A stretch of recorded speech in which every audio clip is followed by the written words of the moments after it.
Matagal ko ring nakasama sa trabaho ang partner kong si Maki Pulido.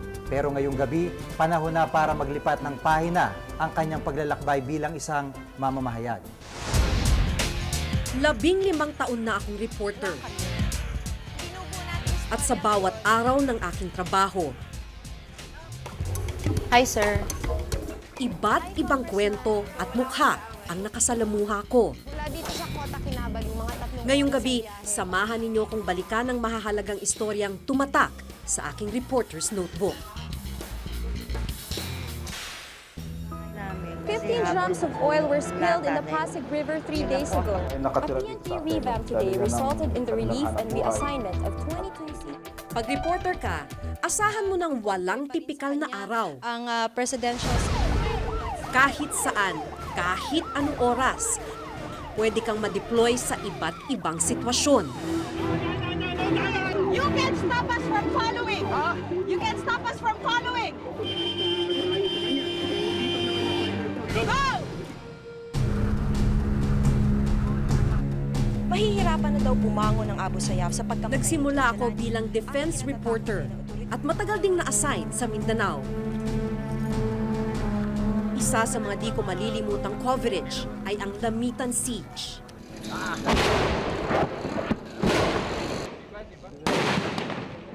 Dito ka! Putz!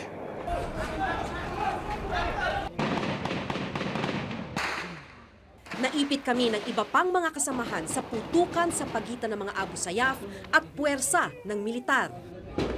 Kayo dito eh. May bumabagsak dito na M203.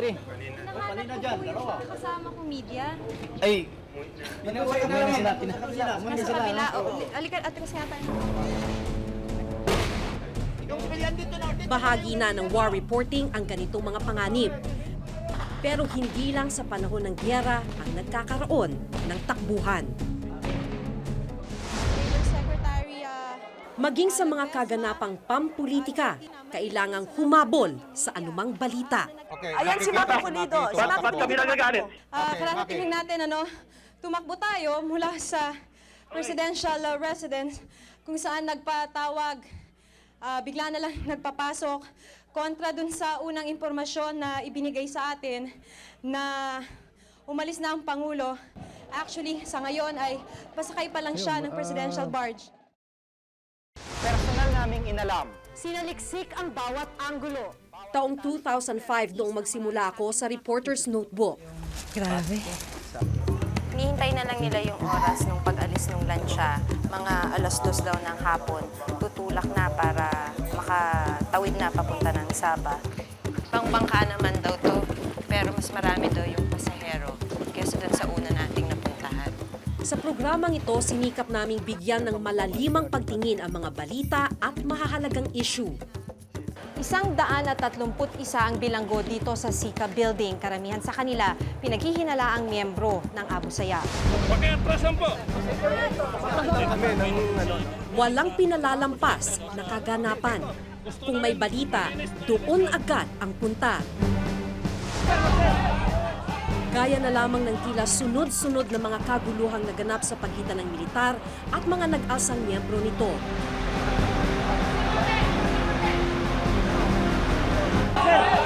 Nariyan ang stand-off ng mga nagrebelding Marines at kasunod na pagdeklara ng state of emergency.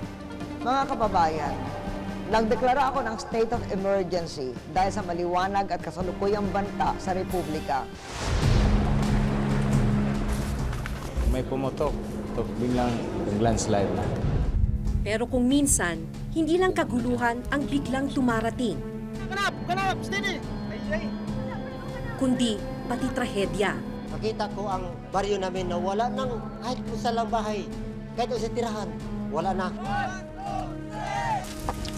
Gaya ng nangyaring landslide sa barangay St. Bernard sa Ginsaugon, Leyte. Let's go! Ito yung 505th Search and Rescue Group. Sasakay sila ng traktor para matawid nila yung river kasi tatangkain nilang pumunta dun sa eskwelahan na natabunan ng lupa. Ikaw, ma'am. Wala pa mga 10 sikan siguro yun. Umuugong na dyan, tapos umuusok. Isang eskwelahan ang natabunan ng lupang nauka at gumuho mula sa bundok. Tinatayang 1,800 katao ang nasawi. Andyan ho yung asawa ko sa loob ng eskwelahan. Hindi nga nakatabas dyan. Nandito ngayon tayo sa area, tapos nagsisimula na rin magdatingan yung mga rescuer. Pero ang problema, hindi alam kung saan dito sa lugar na ito nakatayo yung eskwelahan.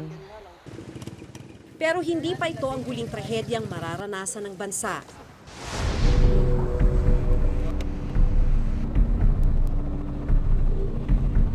Maging sa dagat, nagaganap din ang disgrasya.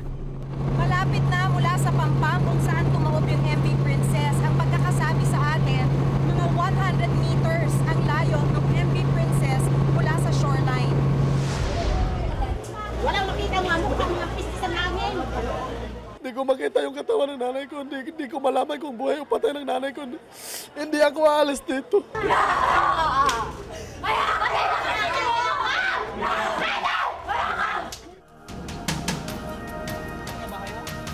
Ang biglaang pagtakbo o paglipad kung saan may mahalagang istorya ay bahagi na ng buhay mamamahayag. Pero hindi lang giyera, trahedya at politika ang buhay ng isang reporter. Nakakapanibago itong suot na to. Dito daw sa bahay ng bangkero, nag-iipon-ipon yung mga taong sasakay para makatawid papuntang Malaysia. Ito na lang natitira sa Barangay Gil sa Ugon pagkatapos ng landslide. Titignan lang natin kung humane ang paraan ng pagkatay ng mga hayop. 50 katao ang tinatarget na bibisita sa World Expo. 10% nito ang inaasahang papasok sa Philippine Pavilion. Ano sinasabi ng mga klase mo? Bukas daw sapat. Dahil bukod sa mga pumuputok na balita, mahalaga ring maihatid sa publiko ang mga tunay na sitwasyong nararanasan ng maraming Pilipino. Ano gusto mong trabaho? Security guard. Gusto maging security guard? Oo. Bakit? Gusto ko lang.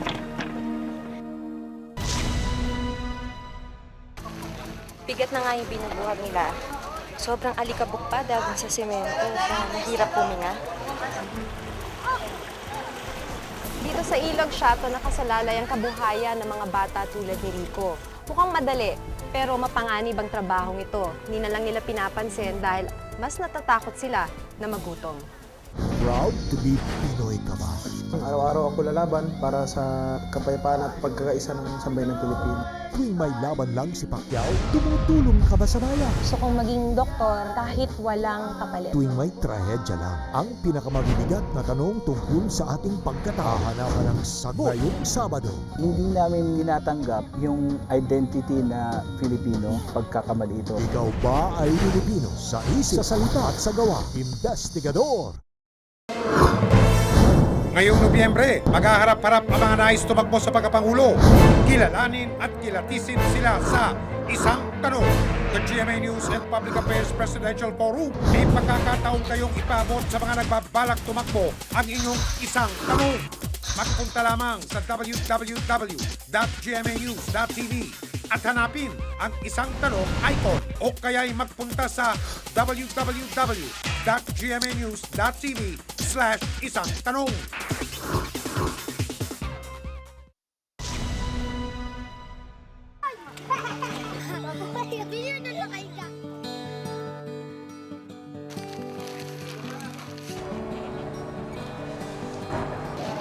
Ang paggawa ng bawat istorya ay isang pagtuklas. Pagtuklas sa mga realidad ng lipunan at pagkilala sa tunay na buhay ng iba't ibang taong nakasasalamuha.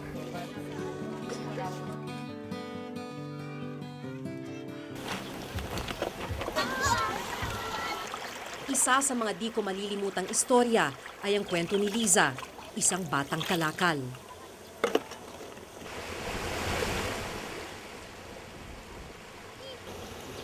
Masangsang ang amoy ng lugar dahil sa katas ng samut-saring basurang naiipon sa malaburak na tubig.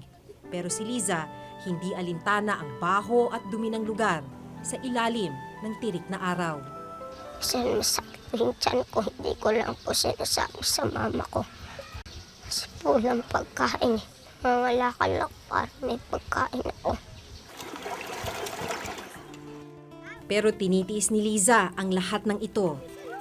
Ayaw daw kasi niyang matulad sa kapatid na tumandang walang pinag-aralan. Inaasar po kasi ako ng mga kaklase ko. Ano sinasabi nila sa iyo? Patas daw yung sapatos ko. Minsan walang nakukuha eh. Wala po akong baon. Mapasok pa rin po ako, tapos nagbabaan ako ng kanin.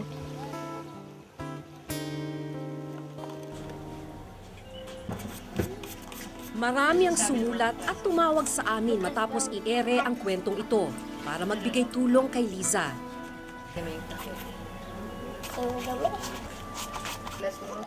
Tila hindi maubos-ubos ang kwento ng mga kabataan na sa murang edad pa lamang ay pasan na ang mabigat na responsibilidad na kumita para sa pamilya.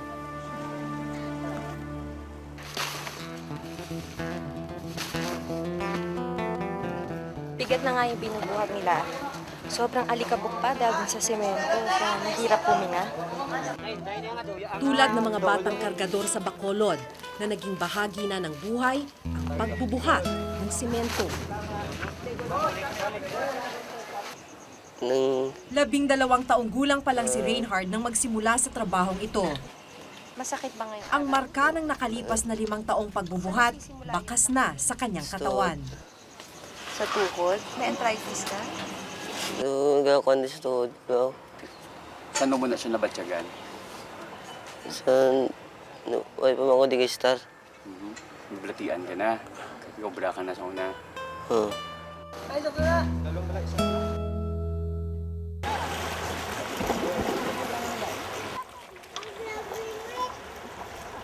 Nariyan rin ang mga batang manogbalas, tagabuhat ng buhangin mula sa dagat.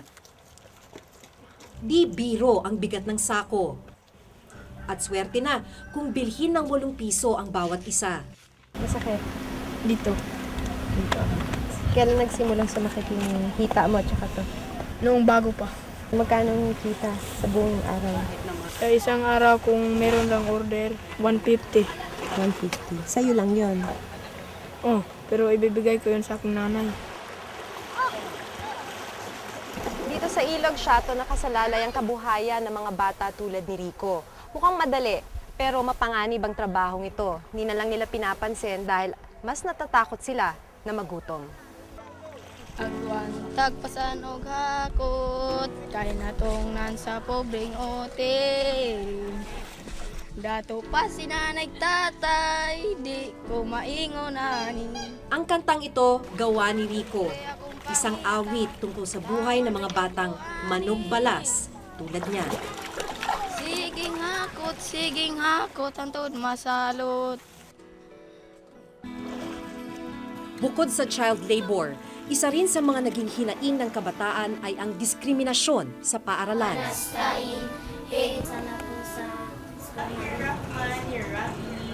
Maraming mga batang Muslim na rin ang nag-aaral dito sa Maynila. Sa lugar kung saan mas marami ang ibang relihiyon, kadalasang iba raw ang turing sa kanila. Pag nasa eskwelahan, sino na yung nakaranas dito ng niloko ng kaklase o pinagsabihan ng teacher? Madumi po daw kasi mga Muslim. Kwento ni Roserda, hindi lang daw pangungutya ng kaklase, kundi pananakot din ng ilang guro ang dinaranas nila sa eskwela. Sabi po ng mga teacher po doon, tanggalin mo. Pag hindi mo tatanggalin, sasabunutan ka po, tapos dadalhin ka sa guidance. Anong nangyari nung pinagsabihan ka ng gano'n ng teacher? Wala po. Hindi na lang ako kumibo. Bukod sa kabataan, marami pa ang dumaranas ng iba't ibang klase ng paghihirap sa lipunan. Ilang beses ring naging bahagi ng aking mga ulat ang kakulangan sa iba't ibang serbisyong inaasahan ng mamamayan. Walang pambili ng pagkain.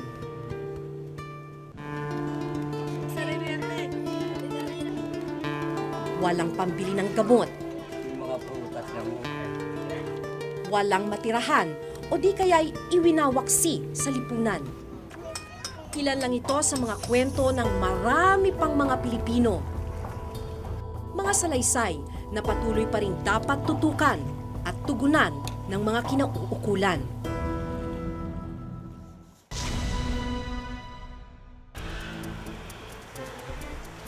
Dito pa lang sa bungad ng slaughterhouse, ibang klaseng amoy na yung sumasalubong sa'yo.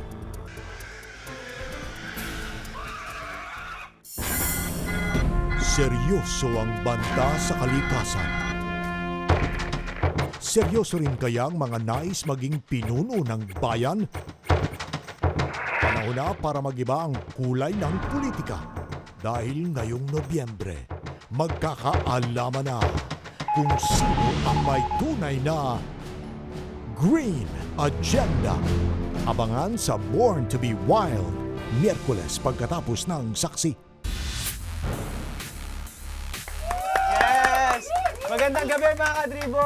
Oo, alam ko may mga hangover pa kayo sa mga nangyari kanina. Ibang level talagang excitement dito sa Survivor Philippines Palau. Eto. Akala ko ba tanggap mo na? Alam mo, plastic ka, no? Tanggap ko na nga. Alam ko ba Napaka-plastic mo. Alam ko ba paano No? nangyayari? Hindi mo tanggap. Bakit hindi mo aminin sa sarili mo? Tanggap ko na Ha? ako. Ano Talunan ka na, di ba? Ginaganyan mo pa. Umaasa ka pa na may kakampi sa'yo. Sa tingin mo ba, merong naniniwala pa sa'yo? Alam mo, ayoko na sana magsalita. Kaya lang nasasayang ng effort mo eh. Just kaya nga kailangan kausapin si Charles eh. Kaya mo siya kailangan kausapin para tulungan mo si Amanda. Just nag-promise Tama na!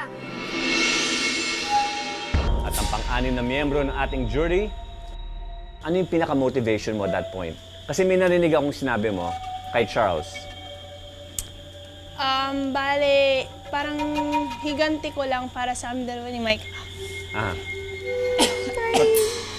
So Amanda, tama yung narinig ko. Na sinabi mo kay Charles para kay Mike itong laban na to. At saka, to save myself, kasi nga, mag-isa lang ako. So, mostly to save myself and para higanti kami dalawa. So meron tayong activity na gagawin ngayon. Kung dati ang nangyayari is one-on-one, ang gagawin naman natin ngayon, isa-isa kayo lalabas, pag-uusapan namin kayo sa harap ng jury, at magtatanong ako ng mga questions sa inyo. Ang kakaiba sa alyansa namin, meron kaming freedom Okay? na magsalita at express kung ano yung iniisip at nakaramdaman namin. Okay. Walang pumilit sa amin na kahit na sino na buuin o sumapi dun sa alyansang yun. Okay. This is your first Pinoy Soul Survivor, JC. Bukas ulit sa unang hinit. Ito ang Survivor Philippines Exclusive! Yes!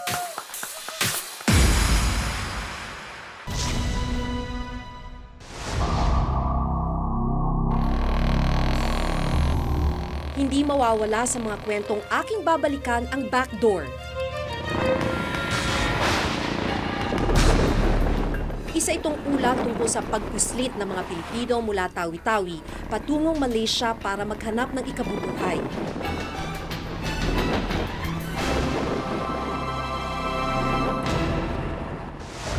Sa gilid ng bahay, nakaabang na ang mga gagamiting bangka.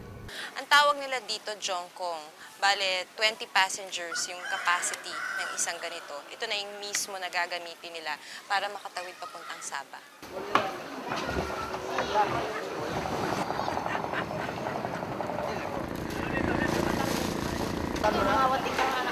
Mahigit 30 pasahero ang parang sardinas na nagsiksikan. Halos naipit na ang mga bata. Sa sahig lang nakaupo ang mga pasahero. Walang bubungan. Kaya hindi pa man umaandar ang Jungkon. Bilad na sila sa araw. Natakot yung may-ari ng bangka na sumakay tayo doon. Kaya gagawin na lang natin, dito tayo sa speedboat na to, tapos susundan na lang natin yung Jongkong.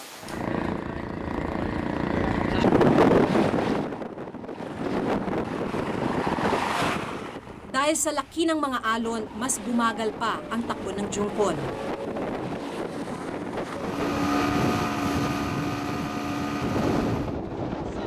Halos 3 oras na tayong bumabiyahe mula sa Bunggao. At dahil na nagsimula ng ulan, tapos malakas pa yung alon, lahat na ng pasahero basa na.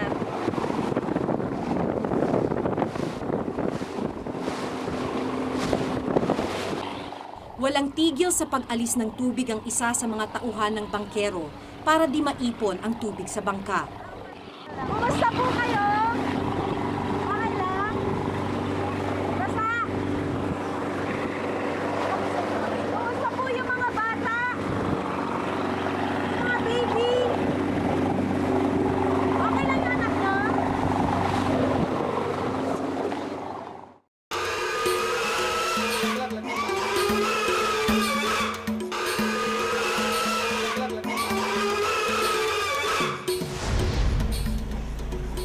Umuulan nang marating namin ang gusaling ito sa Bacolod City. Dito pa lang sa bungad ng slaughterhouse, ibang klaseng amoy na yung sumasalubong sa'yo. Madilim, mabaho, nakakakilabot sa dumi. Sa dami ng butas sa bubong, halos wala nang natirang yero. Sa maruming lugar na ito nanggagaling ang mga karning ibinibenta at kinakain ng mga taga-Bacolod. Ito ang slaughterhouse ng syudad.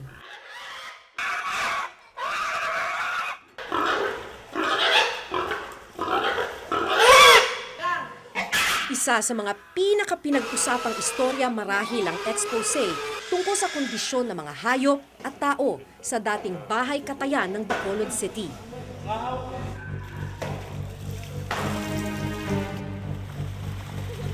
Tinatayang 1 tonelada raw ng dumi mula dun sa slaughterhouse ang binabagsak dito nga sa ilog araw-araw.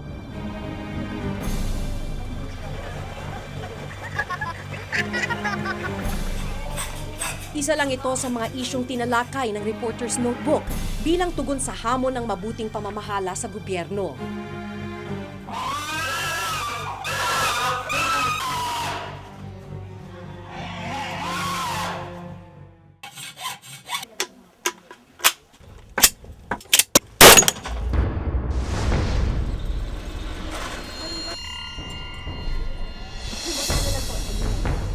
Ngayon, 18,000 presyo. Dati sa... bilang bahagi ng special coverage ng Reporter's Notebook para sa eleksyon 2007, inilabas namin ang gatilyo, ulat tungkol sa iligal na paggawa ng mga baril. Kasi ang original, mahal. Yung original, mahal. Di tulad ng malalaking kumpanyang gumagawa ng baril, dito buong tiyagang minamano-mano rin ni Sayid ang pagbuo niya ng armas. Ayon sa kanya, nagkalat ang mga loose firearms sa basilan. Sa katunayan, habang kami nag-i-interview, isang putok ang aming narinig. Politika ang may mga baril dito. Ano ho yun? Baril yun ah. Ah, baril. Oo, doon.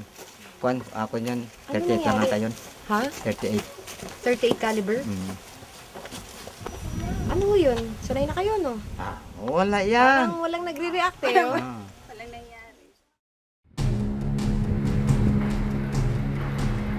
Mula Zamboanga hanggang Malaysia, ang pagsunod sa mga Pilipinang biktima ng human trafficking ay isa pa sa mga hindi malilimutang istoryang aking ginawa. Itong Zamboanga Pier ang isa sa mga sinasabing ginagamit para na exit point mula dito sa Pilipinas papuntang Sabah.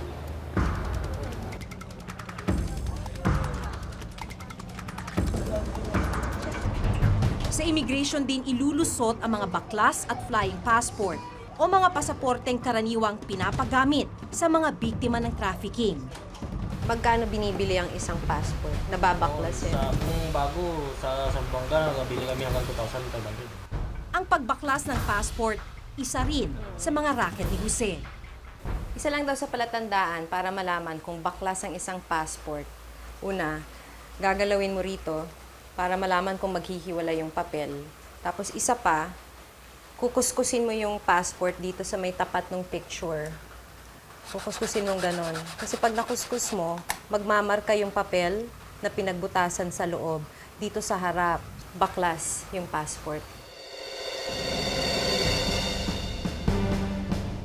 Ang nakakabahala, yung mga tinuturo nilang mga lugar kung nasaan daw yung mga traffic women, nakapwesto sa mga lugar na tahimik, hindi mo aakalain na may mga ganong mga biktima. sa loob ng mga gusali.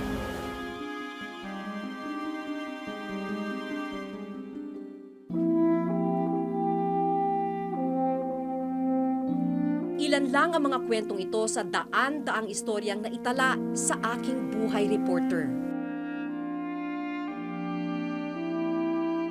Bawat kwentong aking nasaksihan, tumatak na sa aking kamalayan at sana pati sa mga nanood at nakinig sa aking mga ibinalita. Hanggang sa susunod nating pagkikita. Ito po si Maki Pulido at ito ang nakatala sa aking Reporter's Notebook. Sa susunod na Martes, abangan niyo po ang pagsisimula ng aming serye tungkol sa mga isyong dapat malaman at pag-usapan ngayong eleksyon. Ako si Jigo Manicad at ito ang Reporter's Notebook. Ang ikinatatakot ngayon ng otoridad. Bigla na lang nagpapasok. Dito. Sobrang alikabok pa dahil sa semento. Saan nagdadala? At panibago, itong suot na to, Nag-iipon-ipon yung mga tao sa Ito na lang ang natitira sa Barangay Gil sa Ugon. Tingnan lang natin kung humane ang 50 katao ang tinatarget na bibisita sa World Expo. Isa na din security guard.